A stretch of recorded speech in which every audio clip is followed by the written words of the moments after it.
¿Están oyendo? Sí, doctor, se le oye. Y a Karen Tapia,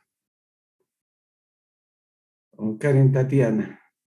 Ya, eso. Bueno, muchachos, tú vas a interactuar conmigo, Karen.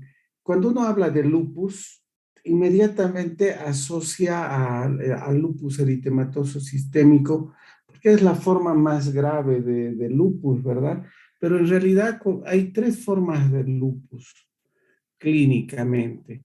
El lupus discoide, el lupus inducido por fármacos y el lupus eritematoso sistémico. El lupus discoide es el lupus cutáneo puro, ¿ya? Son lesiones eritematosas, pueden ser en cara, en alas de mariposa incluso, pero pueden ser en cualquier parte del cuerpo, generalmente en la parte superior del tórax, en los brazos, un poco diseminadas en la parte superior del tórax, cara, cuello. Son lesiones usualmente fotosensibles, son lesiones que histopatológicamente son iguales a las que se producen en el lupus eritematoso sistémico, pero cuya característica es que no tienen ningún marcador sistémico. Hay muchas causas para el lupus inducido por drogas. Por ejemplo, una persona que tenga, y me acuerdo bien, una tuberculosis renal. Yo tenía una paciente que tenía una tuberculosis renal, estaba con hematuria, tenía un poco de leucocitos en orina, pero era más mandatoria la hematuria, y le habían diagnosticado lupus eritematoso sistémico. Como había hematuria, decidieron darle ciclofosfamida, y por esas cosas de la vida la paciente decidió consultar conmigo, y sí tenía muchas lesiones cutáneas. Entonces tenía componente concutáneo, tenía un antinuclear por látex positivo y tenía un componente renal.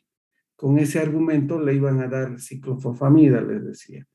Pero no calzaban las cosas, y lo que tenía la paciente en realidad era un lupus cutáneo, lupus discoide, tenía una tuberculosis renal y su antinuclear en realidad era negativo, o podía ser incluso un poco positivo, pero no debido al lupus en sí, sino por la misma infección. Pero en este caso fue negativo. Y fíjense, en este caso el lupus discoide era una hipersensibilidad tipo 4A, secundario a una infección a distancia. Tenía una infección tuberculosa en vía urinaria, y la paciente estaba haciendo una especie de reacción a distancia, como si estuviera con una vacuna de tuberculina, ese mismo tipo de lesión. Entonces hay muchas causas para el lupus discoide, y entre una de ellas, la más frecuente, es la tuberculosis. Puede ser pulmonar, pero generalmente extrapulmonar. Tenemos otro tipo de lupus, que es el lupus inducido a drogas. Este lupus inducido a drogas puede tener antinuclear positivo, no tiene anti-DNA, no tiene anti-SM positivo, que son específicos del lupus eritematoso sistémico, tampoco tiene anti-RO, tiene antinuclear positivo, tiene antihistona positivo, y puede tener artralgias, puede tener un poco de artritis, tiene leucopenia, trombocitopenia, puede tener incluso policerositis, puede tener compromiso cutáneo, puede tener alopecia, puede tener fiebre, etcétera, etcétera. Pero ¿qué característica tiene este lupus inducido por drogas? y uno tiene que estar atentos. El paciente está tomando un medicamento que es capaz de producir esta reacción inmunológica. Entonces, uno quita el medicamento y el paciente va mejorando poco a poco. Obviamente, a veces los pacientes están muy graves y tiene que darle un poco de corticoide, y en la medida que uno le da el corticoide, el paciente va mejorando y desaparece absolutamente todo después de un tiempo, ¿verdad? Todo. En poco tiempo, en relativamente poco tiempo. ¿Ya? Y ahora vamos a hablar del lupus eritematoso sistémico, que es el tema en sí. ¿Y qué es el lupus eritematoso sistémico? Es una enfermedad autoinmune crónica que afecta al tejido conectivo. Entonces estamos hablando de una enfermedad autoinmune órgano no específica. ¿Sí? Dentro de la clasificación que tenemos. El lupus eritematoso sistémico, entonces, es una enfermedad autoinmune órgano no específica, crónica del tejido conectivo, que se caracteriza por inflamación y daño de los tejidos mediado por el sistema inmune, específicamente debido a la unión de anticuerpos a las células del organismo y depósito de complejos inmunes. O sea, estamos hablando de daño del sistema inmune adaptativo, de dos tipos de daño: inmune, hipersensibilidad de tipo 2 e hipersensibilidad de tipo 3, principalmente con depósito de inmunocomplejos, por ejemplo, DNA con anti-DNA y consumo de complementos. La incidencia: 4 a 7 casos nuevos por año por cada 100,000 habitantes. O sea, en Cochabamba debemos tener más o menos unos 70 casos por año. Digamos 50. La prevalencia es de 14 a 50 casos por 100,000 habitantes. Entonces, en Cochabamba estaremos bordeando por lo menos unos 500 casos de lupus. Yo creo que tenemos más. No tenemos lamentablemente ninguna estadística de Bolivia. Y nosotros vemos más en el Hospital Viedma, conmigo en Los Olivos vemos mucho más. Yo tenía una serie de, hasta hace unos años atrás, que hicimos un estudio de por lo menos 250, 300 pacientes con lupus entre Los Olivos y el Viedma, y eso es porque yo veo mucho paciente de fuera de Cochabamba. Veo gente de La Paz, Santa Cruz, Oruro, Potosí, de todos estos lados. Entonces, no tenemos una incidencia y prevalencia real. La relación según sexo es de 10 hombres por una mujer, pero esto es en edad reproductiva. Entonces, acá uno puede decir, son las hormonas las que tienen una mayor preponderancia, pero alguien también podría decir es algo relacionado al cromosoma X, ¿no? Entonces, por eso hay mucho más mujeres que varones, pero es principalmente las hormonas, porque antes del aumento de estrógenos, o sea, antes de la pubertad, hay dos niñas mujeres por un varón. Empieza la pubertad y eso va subiendo y llega a su máximo en la mayor actividad hormonal, 10 mujeres por un varón.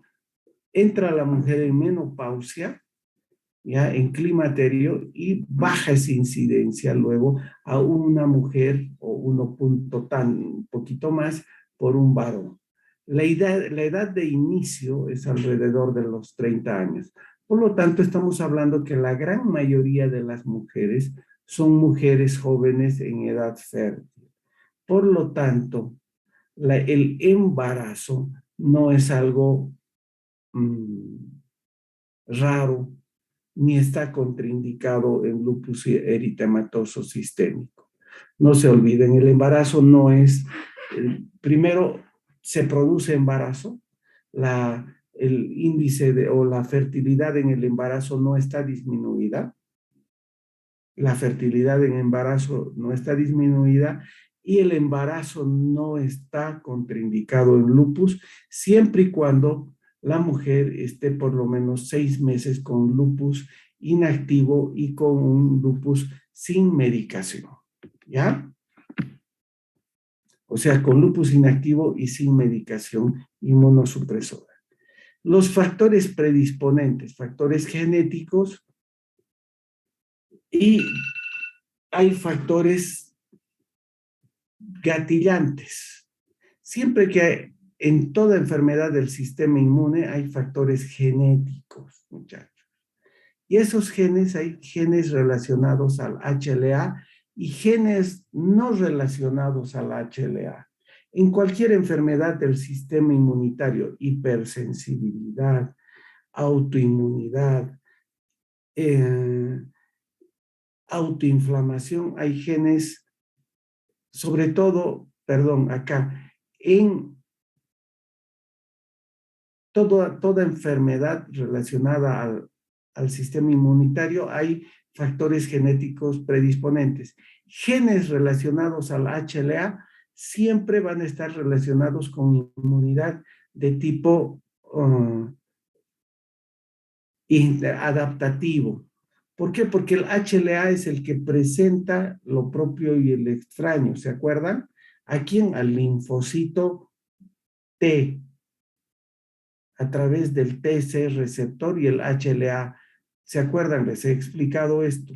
Y hay otros genes no relacionados al HLA, por ejemplo, los genes que codifican al complemento, por ejemplo, hay genes que no están bien codificados, codifican un complemento malo y hay déficit de complemento en el lupus. Hay alteraciones en la interleuquina 10, por lo tanto hay una respuesta TH2 aberrante.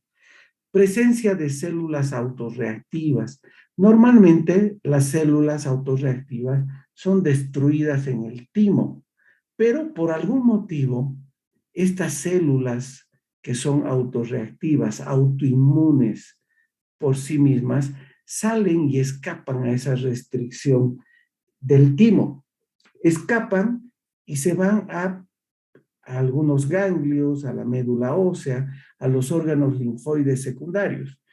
Escapan de los órganos linfoides primarios, como el timo, y quedan ahí quiescentes, calladitos, escondidos, como soldados que salen de la central de inteligencia y se van a algunos cuarteles. Y después, por algún motivo, ya viene algún presidente medio raro y les da la orden de matar a la población. Salen y empiezan a destruir a la propia población. En este caso, por ejemplo, puede ser una infección por citomegalovirus, lo que está sucediendo en una paciente nuestra ahora. Puede que se haya infectado con citomegalovirus hace unos meses atrás. Esa infección por citomegalovirus haya desencadenado en una paciente genéticamente predispuesta, haya desencadenado la activación de estas células autorreactivas. ¿Entendido? Y hay factores gatillantes. ¿Cuáles son estos factores gatillantes? Factores neuroendocrinos. Por ejemplo, entre estos factores neuroendocrinos está el estrés crónico. Por ejemplo, paciente lúpico que esté estresado, no duerme, piensa que se va a morir por su lupus, de seguro que se va a morir por su lupus. No sé, creo que activan un gen de apoptosis y se mueren. Y si se fijan, hay gente que tiene un lupus, está hecha tiras, el lupus ha acabado de destrozar no sé qué parte del cerebro, que bloquea ese estrés y los pacientes están hechos tiras, pero igualito llegan a su control sin preocuparse por el mundo y por nada. Ahí la tienen a nuestra paciente que llega apenas caminando solita al Viedma. ¿Se acuerdan, muchachos, los que rotan conmigo práctica? Llega caminando ahí como pingüinito. Y, y no tiene preocupación en la vida de nada, solo de que su hijito vaya y haga sus tareas.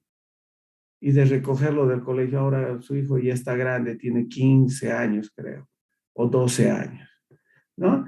Y factores endocrinos. ¿Qué factores endocrinos en lupus? Los estrógenos, ¿verdad? Y factores ambientales. Fíjense qué es lo que pasa. La luz ultravioleta activa el lupus no solo a nivel de la piel. Hagan de cuenta que este cuadrado es una célula epitelial y este puntero láser es la luz ultravioleta. La luz ultravioleta llega y fíjense, choca contra esta célula. Choca contra la célula y hace reventar el núcleo. Hagan de cuenta que las letras son DNA, son RO, son LA. Entonces, entra la luz ultravioleta a la célula, entra al núcleo y hace reventar el núcleo. Entra en apoptosis y salen estos factores a la circulación general y nosotros generamos anticuerpos anti-RO, anti-LA, anti-DNA, otros antinucleares, y esos van circulando formando complejos inmunes. Y al formar complejos inmunes van y se depositan ¿dónde? En riñón, en pulmón, en cerebro, etcétera, etcétera. Entonces, ¿qué es lo que pasa? Normalmente las células producen anticuerpos, ¿verdad? Y esos anticuerpos van circulando libremente y nos van defendiendo. Pero estas células autorreactivas van a producir autoanticuerpos. Acá tenemos esos autoanticuerpos que, por ejemplo, van a unirse a estos antígenos propios nuestros que están circulando. ¿Por qué? Porque han salido a la circulación por la presencia de esta luz ultravioleta. Este es un DNA. Entonces, con estos autoanticuerpos, con este anti-DNA, se van a pegar y unidos al complemento van a ir y se van a depositar en la circulación terminal y van a depositarse y se va a producir el proceso inflamatorio en esa circulación terminal. Básicamente esa es la inmunopatogénesis del lupus. ¿Me has entendido, Karen? ¿Podrías repetir esta parte, por favor, doctor? Mire, normalmente nosotros producimos anticuerpos, pero que no se van a unir a los antígenos propios, ¿no?, que tenemos. Hay células autorreactivas. Esas células autorreactivas son células inmunitarias nuestras. Por ejemplo, linfocitos B que han escapado a la destrucción en el timo, en la médula ósea, han escapado. Son soldados que han ido a la central de inteligencia, no sé, al CITE, al Centro de Instrucción de Tropas Especiales, ¿sí? Y han escapado, están locas, esos soldados están locos. Y se han ido, por ejemplo, a Sanandita y han terminado medio rayados. Y están ahí circulando, medio raros, pero están ahí medio escondidos. Y a estas células les llega una señal de daño. Por algún motivo se han infectado, por ejemplo, nuestro organismo se ha infectado con un citomegalovirus. Al infectarnos nosotros con este virus, empezamos a producir daño a nuestros tejidos. Y al producir daño a nuestros tejidos, empiezan a salir autoantígenos, que son similares a los del citomegalovirus, por similitud molecular, o nos hemos expuesto al sol, y al exponernos al sol, la luz ultravioleta ha determinado apoptosis de nuestras células de queratinocito, y ha salido mucho RO, mucho LA, ha salido mucho DNA. Y como ya tenemos células autorreactivas, estas células han detectado estos antígenos como extraños y empiezan a producir empezamos a producir gran cantidad de autoantígenos y empezamos a destruir o a formar complejos inmunes. Y esos complejos inmunes forman grandes redes Y a esas grandes redes hay que fagocitarlas. Los macrófagos se los comen para ser destruidos. Pero en medio de eso aparece el complemento para fragmentar esos complejos inmunes para que sean fagocitados y eliminados. Y en eso, esos complejos inmunes van circulando y llegan a la circulación terminal, por ejemplo, al glomérulo. ¿Y qué van a producir en el glomérulo? Una glomerulonefritis por complejo inmune. ¿Qué es eso? Es una vasculitis renal por complejos inmunes. Entonces, ahí se depositan esos complejos inmunes y se va a producir un gran proceso inflamatorio. Clínicamente, ¿qué llamamos a eso? Síndrome nefrítico, con hematuria, proteinuria, cilindruria. ¿Entendido? Por Sí, complejos inmunes. ¿Qué vamos a llamar en lupus eritematoso sistémico? Glomerulonefritis, glomerulonefritis lúpica tipo 3, tipo 4. ¿Les queda claro? sí, doctor. Zulema Pérez, Sí, doctor. ¿les queda claro? Sí. Lucero, ¿queda claro? Sí, doctor, queda claro. Clarísimo. Ya, cuando uno habla de lupus, tiene que tomar algunos aspectos muy importantes. Uno, que el lupus tiene un compromiso multisistémico. Dos, no compromete solo solo riñón, solo pulmón, solo articulaciones, o sea, tiene un compromiso multisistémico. Segundo, tiene una diversidad en su presentación.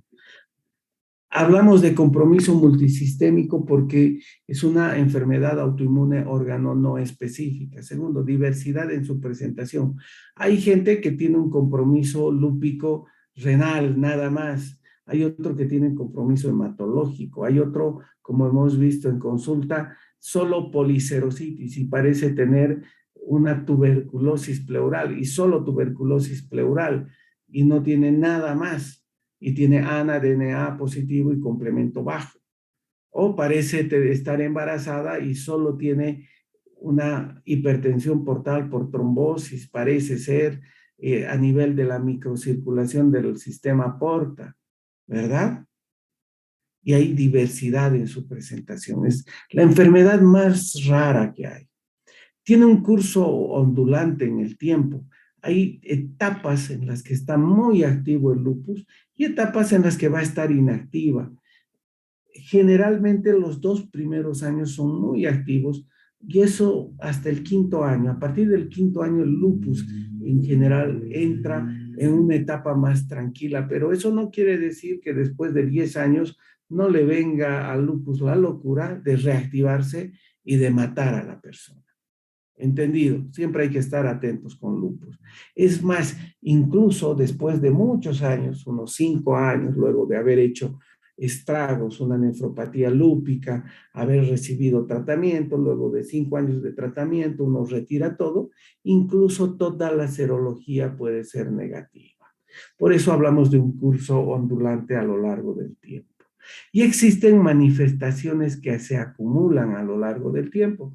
Por ejemplo, hay niños que tienen PTI o anemia hemolítica autoinmune y no tienen nada más, incluso antinucleares, uno les ha pedido hasta kriptonita en lágrimas y todo es negativo y solo tienen anemia hemolítica o por púrpura trombocitopénica idiopática.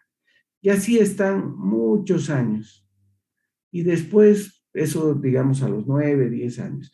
Y luego, a los 15, 16 años, la chiquita empieza a zapatearle las hormonas, empieza con sus periodos y empieza con artritis, empieza a ponerse rojita la cara, hace un eritema malar, se va a la piscina porque ya se ha puesto bonita, ya quiere mostrar que ya es una señorita, se pone las mallas, se pone el bikini, se va al sol, se solea en Punta Cana o en la piscina ahí en Sipe Sipe y termina con un lupus florido. Entonces, las manifestaciones se acumulan a lo largo del tiempo. A veces uno va y dice, esto es lupus, así como el doctor House. Esto es un lupus. Y dice, miren, tiene ANA positivo, tiene leucopenia, tiene linfopenia, tiene artritis y además tiene un componente cerebral y además tiene hemorragia pulmonar porque sus pulmones están llenos de infiltrados y está botando sangre por el pulmón. Y hay que pulsear al paciente. Y resulta que este paciente no tenía lupus. Lo que tenía era un VIH y tenía un síndrome de Lefebvre porque había hecho un síndrome de hiperinfestación por Strongyloides estercoralis que le dio la hemorragia pulmonar y además en cerebro tenía que se llama una criptococosis meningia y la leucopenia, linfopenia era secundaria a su VIH. Y cumple más de los famosos criterios y más del puntaje de lupus. Y nunca fue lupus. Y nosotros estamos seguros de que era lupus. ¿Nos ha sucedido, Zulema? ¿Alguna vez algo parecido por lo menos? Pasa, ¿no? Sí. Y en las mejores familias pasa eso. Por eso hay que tener mucho cuidado con lupus. A su vez, uno va y dice, no, esto no es un lupus. Imposible. Imposible, esto no es lupus. Y resulta que van saliendo las cosas y, mira, pucha, había tenido un ANA positivo, pero pedíle entonces un DNA negativo, pero llega el SM y un SM, un anti-SMIT positivísimo y unos complementos bajos, y uno va y busca bajo las uñas y encuentra que sí había tenido, además, no sé, hace unos años atrás, le traen unos exámenes y tenía una trombocitopenia y va armando la cosa, y sí, esto era un lupus, y no como uno estaba pensando al principio que no, imposible, esto no es un lupus.